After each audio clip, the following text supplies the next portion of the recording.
Welcome everyone to Meet Melbourne Online. This is the Careers for a Sustainable Future event. My name is Katie O'Brien and I am the Executive Officer at the Office for Environmental Programs here at the University of Melbourne. And I will be your moderator for today's webinar. Before we begin, I'd like to acknowledge and pay my respects to the Wurundjeri people of the Kulin Nation, who are the traditional custodians of the land from which I'm speaking to you from today.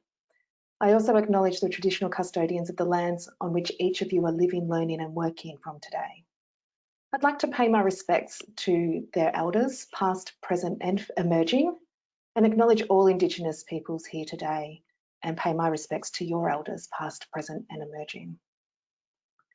So this evening, I'll be joined by a panel of academics to answer your questions regarding some of the degrees offered at the University of Melbourne related to environment and sustainability. During the webinar, if you do have any questions, please feel free to put those in the chat. We have a great team of very knowledgeable people in the background answering your questions tonight. And if you miss anything during this webinar and you want to watch it again, it is being recorded and it will be available online in the next day or so. Before I introduce you to our panel this evening, I thought I'd first provide a bit of an overview of careers in environment and sustainability. So here we go.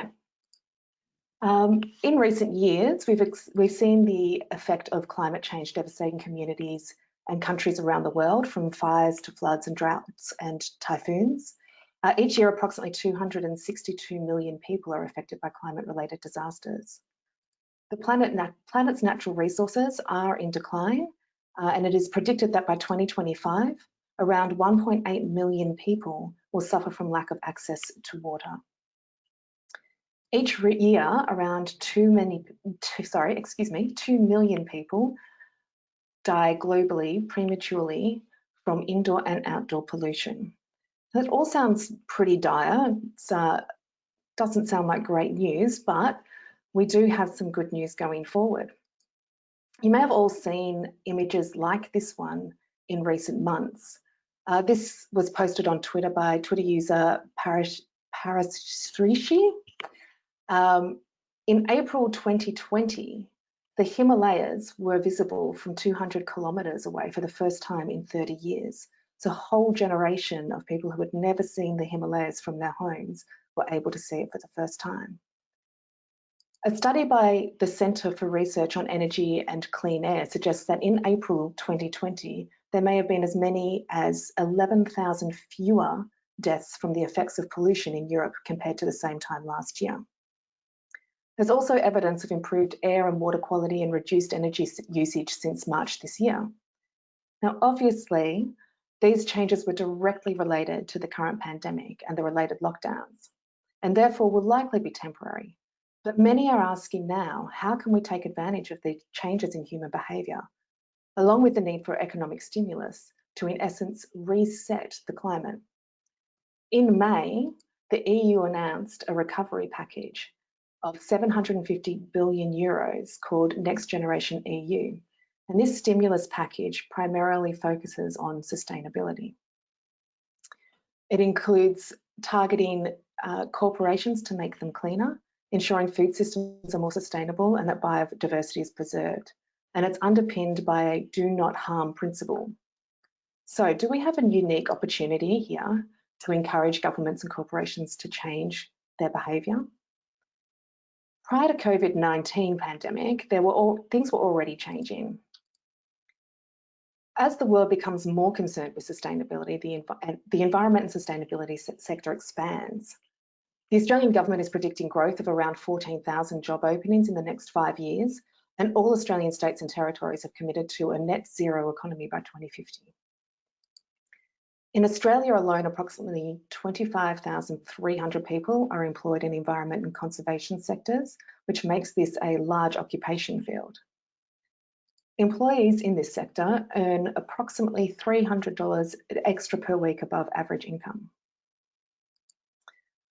Also, unemployment in this sector is lower than average full-time work as opposed to part-time is higher than average, and an average full-time worker in this sector works less hours than average.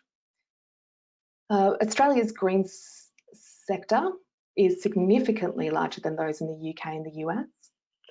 And as organisations focus more on corporate social responsibility, employer demand for green jobs are increasing, with a 50% increase in demand in 2018. Victoria is considered Australia the country's top state for green jobs, and the state government has committed further investment in environment sustainability in 2020 and 2021. So over the past 3 years, job postings have been increasing significantly in the sector. Demand for senior environmentalists is up 264%. Job postings for early career experts was up 131%.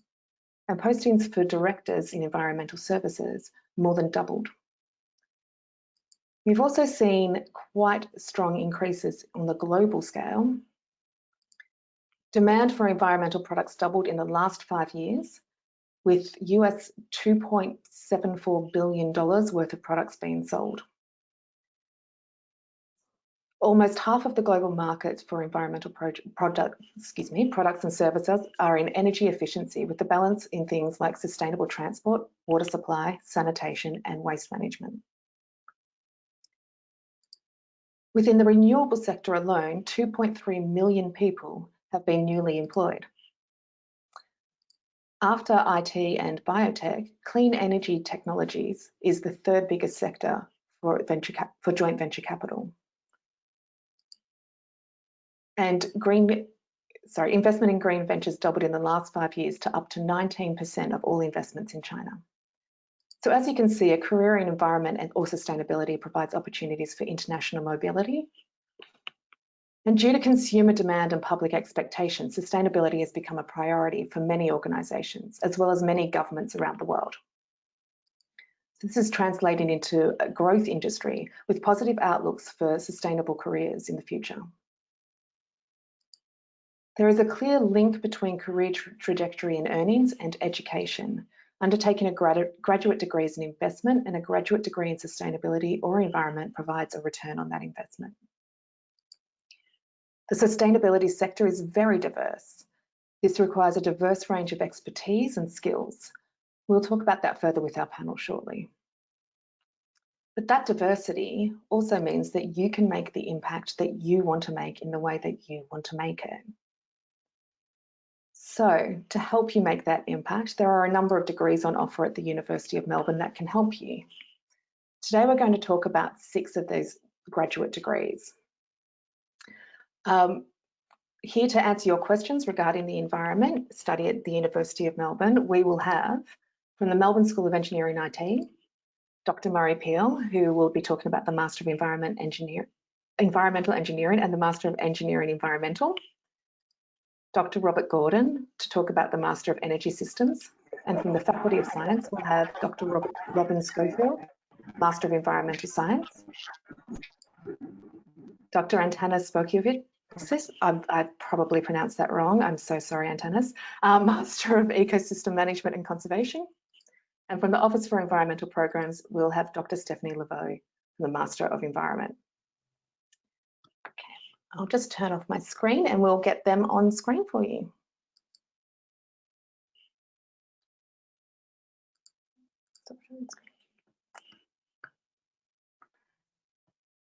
Hello, everyone. So as our panel joins us, hi, everyone. As our panel joins us, I will actually ask each person to introduce themselves again so that we can put the names to the faces better. So Robyn, let's start with you. Hi, I'm Robyn Schofield. I'm over in the School of Earth Sciences in the Faculty of Science, and I look after the Master of Environmental Science.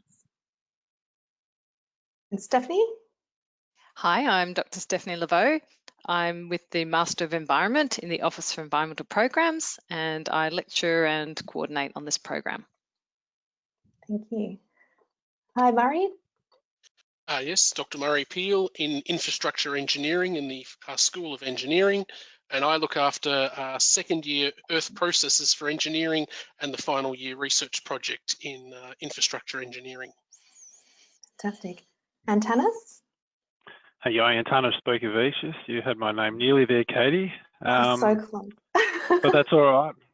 That's all right. Look, I'm from the School of Ecosystem and Forest Sciences within the Faculty of Science, and coordinate the Master of Ecosystem Management and Conservation. But I'll also talk a little bit about the Master of Urban Horticulture, because there are some good synergies there between those two programs. Fantastic. And lucky last, Robert.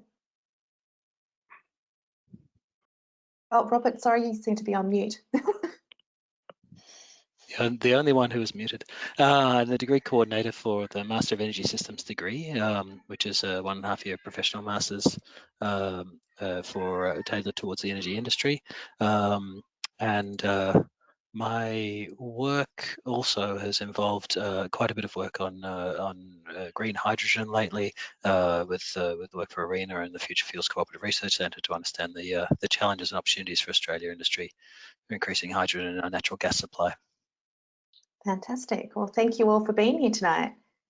I have some questions. We had some questions sent through to us during the registration process, and we've sort of identified some areas that people are particularly interested in. So we've developed some questions based on what people have been sending through to us.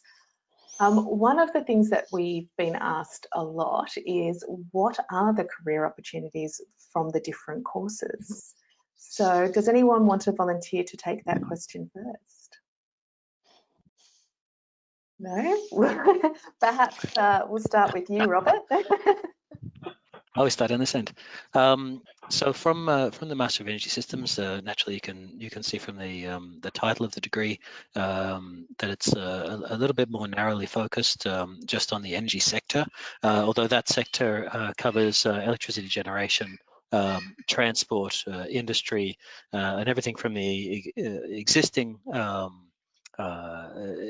infrastructure, the gentailers and the network operators, all the way through to the disruptors who are emerging with the new ways of technology and the new ways of understanding about how we need to face the future. So we've had graduates, we've had a very high employment success with our graduates, and we've had them picked up domestically and also overseas. We have quite a few graduates come from overseas for this course to retrain, so they can go back, for example, into Indonesia, Mexico, Brazil, and bring their skills back to their home countries. Fantastic. How about we move on to Robyn now to talk about with the Master of Environmental Science? Right, so we saw from Stephaie's talk how many scientists are sought after. Of course, so in terms of the jobs that you can expect to, or the industries you can expect to work in as an environmental scientist are very varied, but largely they're where you've got major problems or challenges in the environment, and so you can work as a consultancy or as an NGO company, or you can work in the government or local or state or federal government levels as an advisor there. So in these positions, you'll be challenged from different areas, and you bring in that skill set with you. And usually you might have focused on one challenge in particular, for example, climate change or energy, conservation. But what binds them all together in the environmental science program and things is your ability to understand the risks and the opportunities across the sectors. So fantastic. Antanas, would you like to talk about, so for both ecosystem management and conservation and urban horticulture? Oh, certainly. Look, again, as Robert mentioned, there's varied opportunities, but I suppose I'd like to focus on where you might be working at the end of a degree such as this. So if you're thinking of areas like grassland, woodland, forests, waterways, through to parks, green spaces, green roofs, these are the careers that, these degrees take you into careers that work in those places. and get you to look after those in sustainable ways. We want these spaces to be around.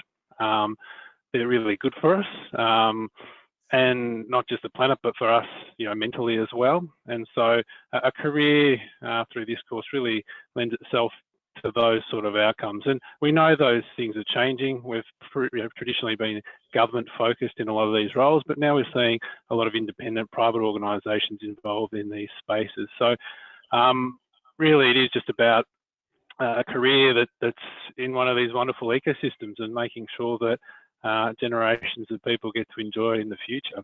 And I think one of the key things with this is there's also the people element as well. We look after these ecosystems, but we do need to work with people to make sure that they're looked after and that they're there for generations in the future. Fantastic. Stephanie. I just want to say everyone else has said and more. So the Master of Environment, I have to say, one of the greatest joys in my job is running into graduates all over the place. So I open the metaphorical newspaper, The Guardian, and I see one of our graduates there who's a forest campaigner with Australian Conservation Foundation.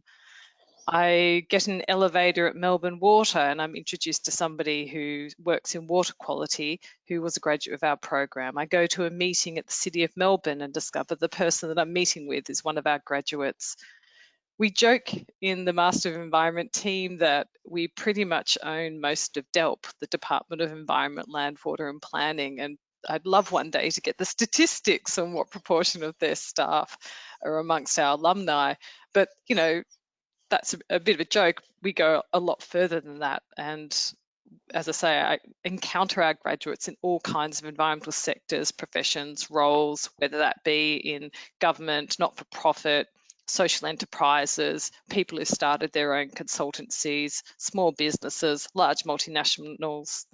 The possibilities are quite endless. Excellent. And Murray, this time you're lucky last. So in Yes. regards to environmental engineering. So with environmental engineering, there's our graduates can either end up in the engineering, either in practical industry or consulting.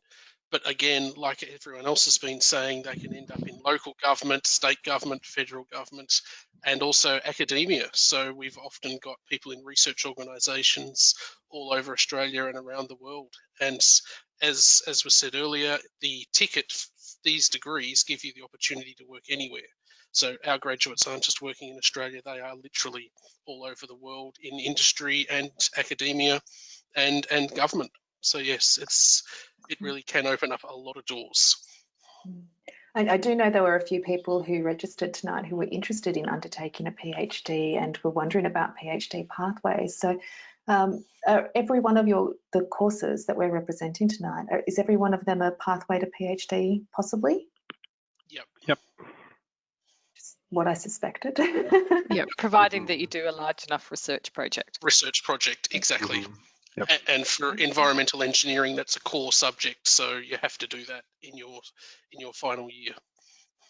Wonderful. Or for the Master of Environmental Science, you have to have above 80% in your first year to go on to do a research project and then on to a PhD. So in reality, a PhD has that requirement because you need high marks to get the scholarships. So I suppose leading on from that, knowing what sort of careers are possible, what does each of your degrees do to prepare students for their chosen careers? So in regards to things like internships and industry connections, students are wondering how they're prepared for their careers. So do we have a volunteer to talk about this one first, or should I find someone to pick on again? I can jump in if you like. Keep rolling. I mean, Master of Ecosystem Management and Conservation, as well as the Master of Urban Horticulture, are fairly practically applied sort of courses that sort of help help prepare the next generation of ecosystem managers. So not only are we giving you the ability to assess and understand these ecosystems, but the ability to act, and that's where words like management come in. It's about being decisive and making decisions in those spaces for the good of those ecosystems and the people around there.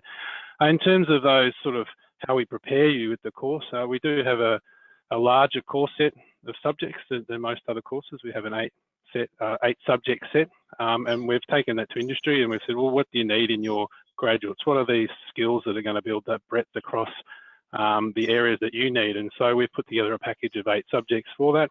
And then we've got a range of electives, not only within our school, but more broadly across the university, where you can build some depth in those areas that you really find a passion in. And typically, you know, in that first year, people are still exploring a little bit, trying to find what works for them. So those electives are typically taken in the second year. We do have internship opportunities and connections with industry.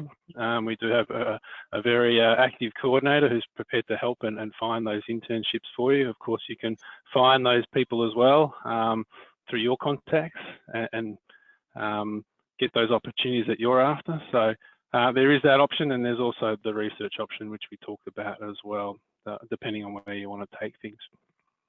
Fantastic. Does anyone else have something to talk about there? Robyn, you look like you're ready to jump in.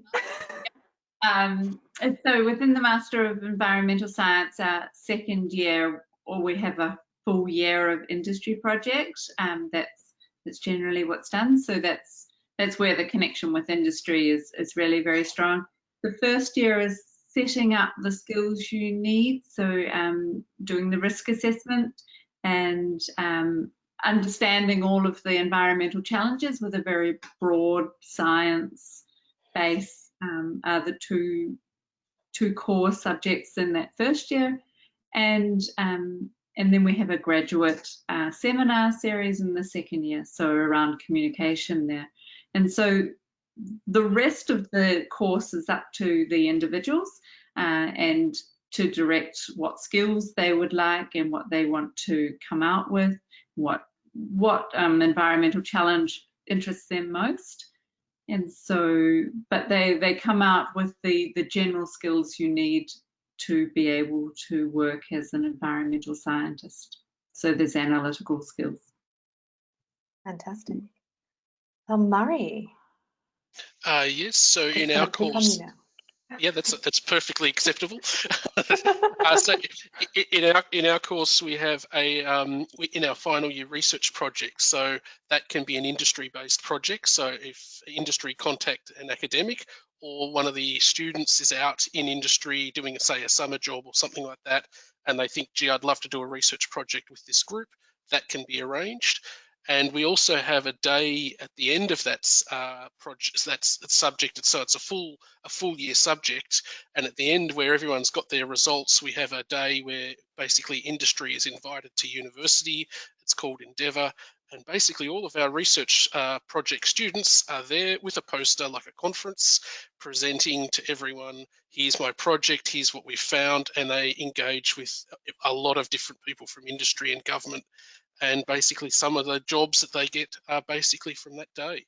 If somebody from industry sees someone's done some research on something really fascinating and they think, gee, they've done a good job, jot their name down and encourage them to apply for a job very soon thereafter. So yeah, we have that. And it's also it's not just the research and understanding the systems, but it's also the soft skills about how to actually interact with people and how to actually explain your concepts and explain the ideas quickly and succinctly to somebody has a huge impact on future progress outside of the university as well. So it's not just equations and numbers and models, it's the people side of things as well. Yeah, definitely. And that's something that we hear from industry quite a lot, is that the communication skills and, problem solving skills, reasoning, persuasion, and influence skills, that those are really important skills to have. And I believe that within every degree that those skills are developed.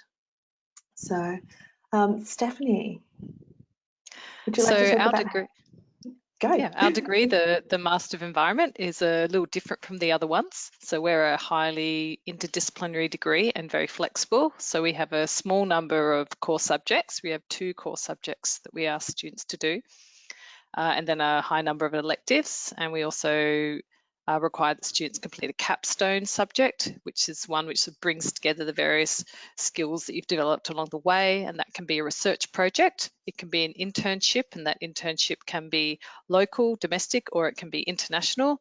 Likewise, you might do your research project international or locally, or it can be an international field class. So there are various ways in which industry comes to play in the design and delivery of the program, such as Antanas spoke about, having industry input into the identification of the competencies that might be required for the wide variety of environmental professional careers that we service. We also have industry guests come through our core subjects. We have an orientation, what we call work integrated learning. So we're tasks, assessment tasks aren't your usual kinds of essays, for example, but more the kinds of professional tasks that you might find yourself doing in your future career, whether that's writing a briefing paper, for example. And then I have to say that we have a lot of professional networking opportunities, not least through our large cohort of alumni. So we've been running for over 20 years. We have over 1,600 graduates of our program, and they're all highly committed to continuing, creating legacy and connecting through to new students every year. So our degrees brings a ready-made professional network. We organise networking events, as do our postgraduate environment network. So there are lots of opportunities for engaging with industry along the way, whether that be through your formal program of study, but also some of these other opportunities. Wonderful. And Robert, I'm sorry, I left you for last again. No, that's okay. That's fine. So as I mentioned before, the energy systems degree, I described it as a professional degree, and my intent there is it was designed in consultation with the energy industry partners that we have to fill a gap that was perceived by the employers about the skills required and the foundation required to work in the space. People were rebranding themselves to have energy, but coming in with only one part of the story. And so the core subjects prepare you specifically for these fields. There's as with the Office of the Environment, the Master of the Environment, there's a very nice cohort feeling both within your own group and throughout the years. And that group also organised an industry night, and that night is a much smaller, slightly more informal night where the industry partners that are coming are specifically looking for the energy graduates on that night. So we have, as has almost become standard practice, we have industry speakers and industry lectures within and throughout the subjects. But I think for me, out of this degree, probably the most valuable thing I've seen is the internship, which is a sort of a 2-subject elective, but it's an exclusive elective. You have to be achieving very high marks to get into it, and when you're in it, the work that you do is effectively as if you were a consultant to industry. So you're placed within an industry partner working on a project that they've had. Everyone working in this space has piles of projects that they wish they could solve, but they don't have the free time to get onto it. And they've formed a good relationship with the university, and they understand the people who are coming. And so they say, right, we've got the good projects, here come the good students, go crazy. And I've been blown away every year. I've been blown away by the kind of results out of this program, and also by the initiative of the students themselves, their ability to reach out to learn from each other. Many of them have already career experience, and so they're able to learn from each other and scaffold that experience amongst them to pick up the skill sets that are most contemporary.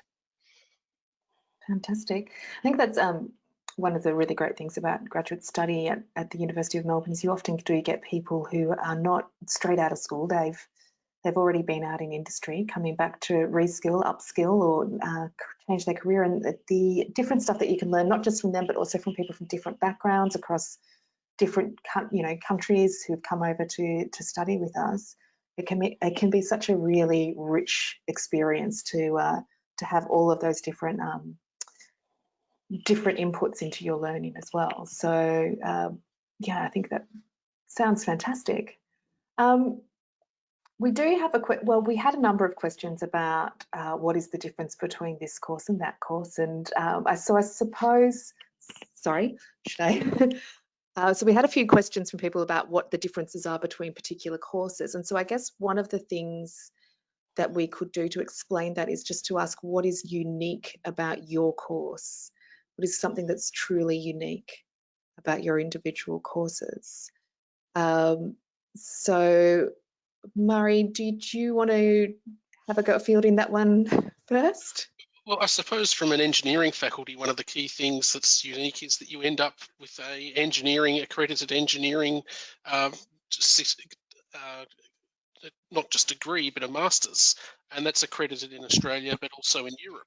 So basically, if you get it from Melbourne Uni, you can be accredited in Australia or Europe and work anywhere as an accredited engineer. And that's quite a unique thing. From a difference between a science and an engineering perspective, certainly the engineers would spend quite a bit of time on understanding systems and how to model those and getting a systems perspective in that regard, but possibly they would get less on how the human conception of how you're working in a system which is not just physical, but it's also economic and political, and that's something you're probably more likely to pick up in some of the other groups with the other degrees. But yeah, so the key thing from an engineering perspective is that engineering certificate. Excellent. So we did lose Stephaie for a while. Stephaie, can you hear us now? Oh, I think you're on mute at the moment. Hopefully that's... No, we seem to have My lost audio your... keeps cutting out. Yeah, my audio keeps cutting out, so I didn't actually get your question. I just texted several people to ask for your question again. The question was, what is really unique about your course? So we'll get you to answer it just in case anything goes wrong. Yeah, I'd love to answer while I'm still functioning. I suppose one of the things that's unique about the program, as I mentioned, we're an extremely interdisciplinary program. So we offer student subjects from across 9 faculties in the university, which is very unusual. And we do this so that students can tailor a program of study that helps deliver their specific career aspiration. So obviously that comes with a large degree of choice and a responsibility on our behalf to help students in navigating that choice. So another key part of our degree is the individual course advice that you get from the moment that you come to orientation and have a one-on-one meeting with one of our academic staff members through the year or so of your degree. So we help you to identify what your career aspirations are and what the most suitable collection of subjects might be that will set you up for that career. We have a very diverse cohort because we have quite a large intake of 170 to 200 students every year. People from all over the world, from different kinds of professional backgrounds. As you've hinted at before, we get people who come in to, I suppose, step sideways into new careers. Extreme examples of which include, one student who arrived as a sports journalist and went out into a job in the EPA Victoria working on environmental regulation. So we get quite a lot of people who have different kinds of professional experience who might be looking to develop themselves further or to just totally change career. I suppose just finally then another unique characteristic of our degree is that because we are a small coordinating unit within the university, a teaching only unit, we have our own space, which is quite unusual. We're obviously not there right now, but we have a unique space in which we can develop community, and more importantly, I think we can live what we teach.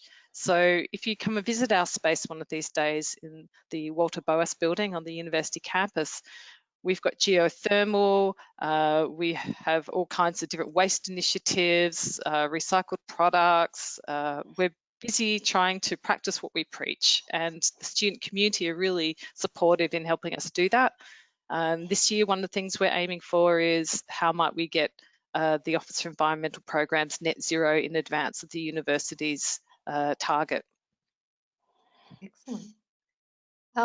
Robert, hi. You had a couple of visitors there. Oh, you're on mute, it seems. We can't hear you. Oh, no, your microphone's up. I've tucked it away so I can get cuddles. Early on in the teaching of this semester, I made apologies for my kids barging in, but I think in the post-COVID world, I'm not going to apologize. I'm just going to revel in it because it's a bit fun. But back on topic, unique about the degree. So in the offering that we're speaking about tonight, I drew attention to it being focused on energy. The interdisciplinary aspect to it. It takes engineering, couples it up with economics and finance, and gives you the opportunity then to do to give it the flavour through the electives that you wish, whether you want to go deeply quantitative or into law and policy as you require. But that core stream that runs through the degree, and the degree runs for 1.5 years.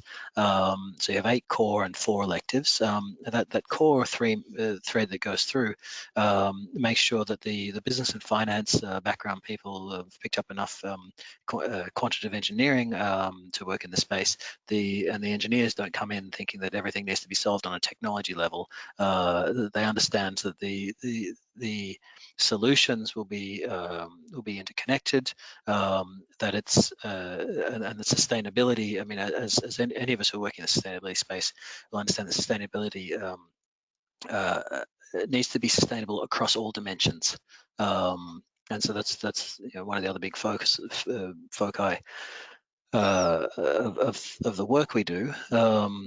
It's been natural in this space to just search for the next bit of efficiency or the next new fuel, the next fuel cell, the EV, the hydrogen, the whatever, as technical solutions. And so trying to make sure that the finance, the economics, and the society is woven into these topics is where this degree is positioned.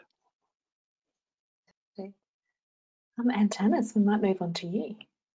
Yeah, sure. Look, our 2 degrees are fairly focused. So we've talked a little bit about those opportunities and breadth, but our courses are a little bit more focused. So if you do like the idea of working in the wilderness, in ecosystems, whether they're out in the landscape or in urban areas, then we've sort of got a nice package of subjects that are going to prepare you for that and make you employable. And we have those internship opportunities and those pathways that take you into those roles. So that's, I think, unique. I mean, a lot of our courses do have a lot of overlap. Our courses, for example, have interdisciplinary aspects. We can't look after ecosystems and manage them without understanding people. And that's one of those really big emerging areas, I think, in land management, ecosystem management is around people. But we also need to have that grounded in science as well. And so we try and sort of bring that balance in a more curated way with these programs. I think one of the nice things with, and this is coming from the students, is we have a lot of field trips that are sort of based within those cohorts. I know there's field trips in a lot of subjects, but we have quite a few more of those because we can't really learn about these things unless we go out there and have a look at them.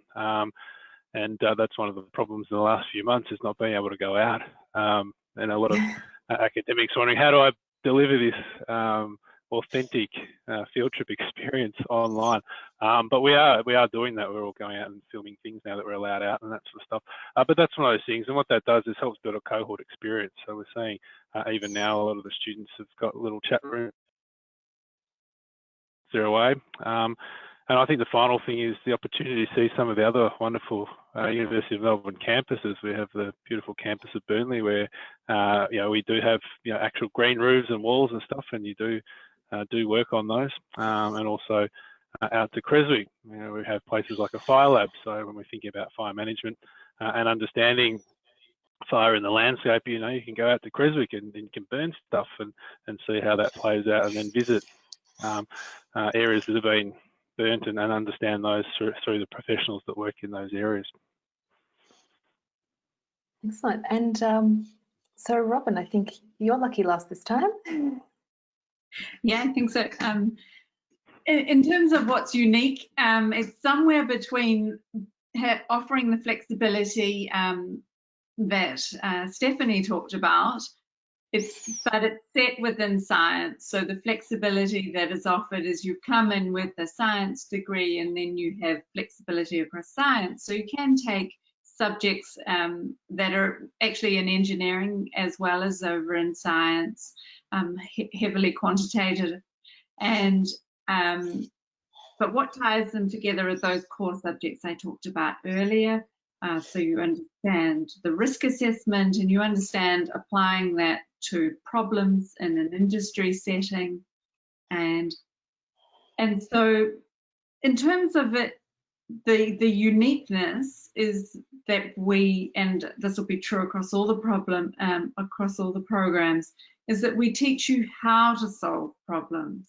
And so that's what we do. You're going to be confronted with problems that we haven't thought about yet, and we'll teach you how to attack those. And I see that one of the questions that might be coming up is like COVID and it presenting new opportunities, and to talk just briefly about that. So I'm an atmospheric chemist and I study the air, right? And so suddenly COVID comes along and I study the air, what we breathe out, our respiratory aerosols in a hospital setting. So this is how you can apply it, the science that you learn, to an entirely new problem. I never thought at the start of this year I would be studying respiratory aerosols. And what's surprising is we don't know nearly as much about respiratory aerosols as we know about aerosols over the Southern Ocean, actually. Excellent. And that actually leads me into a question. We do only have a couple of minutes to go, but does anyone have anything to say about the possible opportunities that we could be facing in regards to environmental and sustainability, the future of the environmental and sustainability sector, particularly in light of COVID-19?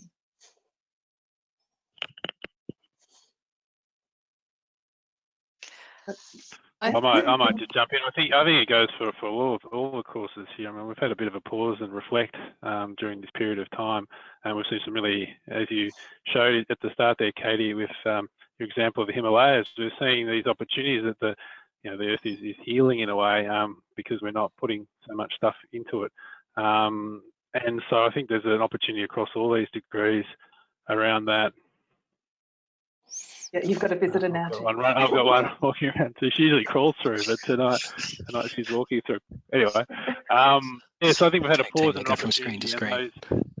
And we're getting that. I suppose that opportunity to start thinking about that. People are focused on that. It's a bit, it's topical, and even with the recent bushfires, we're seeing that it's taken focus towards it. And I think those are opportunities for us to take advantage of and start to think about sustainability at a planetary level again, and hopefully have a bit of drive from people to support that rather than resistance, which we've had in some parts. Excellent.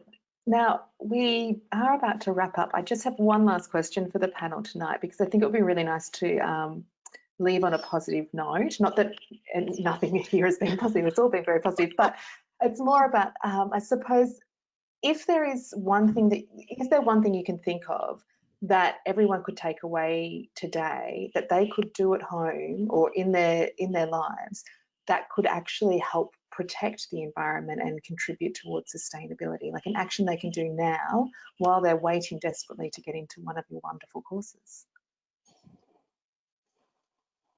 Efficiency would be one, like understanding your footprint on the planet, and looking at ways of improving that, and the biggest wins through efficiencies. So that would be where we're all at home, and we have a good appreciation for what we could do there. I'd say that one of the things that's sort of threading through the conversation and coming out of COVID-19 is around thinking about how change happens. And so we find ourselves in the situation that we just talked about, where all kinds of changes to some degree, not imposed, but sort of thrust upon us. What is it that drives us individually and collectively? And what might we learn from this situation moving forward to deal with other kinds of crises that we're facing, whether that be climate change or another environmental crisis? So some self-reflection on change, I think. Robert, you look like you had something. Yeah. Oh, I was just thinking about my own journey the last couple of months. My advice would be get connected, and crave knowledge on the stuff you're interested in. The opportunities right now to drink in information. Everyone's making all their seminars free. They're making them accessible. You can actually start to get to stuff rather than just, oh, I wish I could do more of this or more of that. If you're interested in any of the topics we've talked about tonight, there is so much going on online that you can reach out to and start immersing yourself in. You don't have to wait for someone to to turn on the green light and say, you may begin your studies. Just throw yourself into it. Fantastic. Murray? You're talking about getting, sorry. Oh, No, sorry. go for it, Antanas.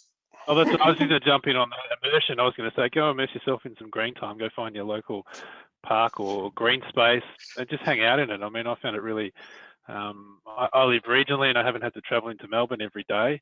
And so I've had a great opportunity to really appreciate the green space around me. And it's been wonderful, been refreshing. And just look out for it too while you're out there. Pick up some rubbish, do something like that. But it's, we see how important it is when we're stuck at home to just get out and see some green. Fantastic.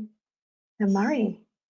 Oh, yes, I was actually just going to align with Robyn's comment about efficiency. I mean, think about your own footprint in terms of energy, in terms of water, transport, and embedded energy and water, just where your impact on society is, and start to try and minimise that while still increasing your benefit. So yeah, we've discovered that we can actually work from home and still get a lot done without having to travel. How good is that? We save time on travel time and we're still getting lots done. So yeah, it's been excellent. We probably have higher energy bills though, collectively. I know with our solar panels. Trying to keep my heating off. Plenty of sunshine today. Well, thank you so much, everyone, for participating today. So I'd like to thank all of the panelists today and, of course, all of the staff that are in the background answering questions and everyone involved in making this happen. And thank you to everyone who came along and watched and listened to us today. So if there were any questions that you had that weren't answered today during this panel session, you can send an inquiry online via study.unimel.edu.au and we'll respond to those as quickly as we can. So once again, thank you everyone for participating and I hope you all have a great night. Thanks, Katie. Thanks.